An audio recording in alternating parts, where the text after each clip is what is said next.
राधानगरी तहसील कार्यालयात तहसीलदार अनिता देशमुख यांच्या हस्ते ध्वजवंदन करण्यात आलं. पंचायत समितीत प्रभारी गटविकास अधिकारी अविनाश संपतराव मेश्राम यांच्या हस्ते ध्वजवंदन पार पडलं. यावेळी सहाय्यक गटविकास अधिकारी अविनाश कामत यांच्या हस्ते संविधान स्तंभाचं पूजन करण्यात आलं. राधानगरीतील जेनेसिस ग्रुप ऑफ इन्स्टिट्यूशन्समध्ये प्रजासत्ताक दिनानिमित्त विशेष कार्यक्रमाचं आयोजन करण्यात आलं होतं.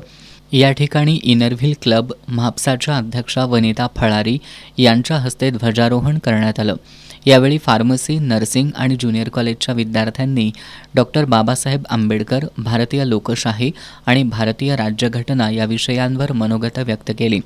यावेळी जेनेसिस इन्स्टिट्यूटचे प्रशासकीय प्रमुख डॉक्टर शोभराज माळवी यांनी विद्यार्थ्यांना भारतीय संविधानाचं प्रजासत्ताक दिनाचं महत्त्व समजावून सांगितलं. यानंतर विद्यार्थ्यांनी देशभक्तीपर गीतांवर नृत्य सादर करत नाटिकांच्या माध्यमातून देशभक्तीचा संदेश दिला. यावेळी उपाध्यक्षा मधुरा म्हापसेकर, संचालिका अवंतिका तायशेटे, सचिन बोंबाडे, सुनील केरकर यांच्यासह शिक्षक, कर्मचारी आणि विद्यार्थी मोठ्या संख्येनं उपस्थित होते. पिरळ इथल्या कुमार विद्यामंदिर शाळेत विद्यार्थ्यांनी प्रजासत्ताक दिनानिमित्त शहीद जवानांचा सजीव देखावा सादर करून उपस्थितांमध्ये देशभक्तीची भावना जागृत केली. या सजीव देखाव्यातून भारतीय जवानांनी देशासाठी दिलेल्या बलिदानाचं प्रभावी चित्रण करण्यात आलं.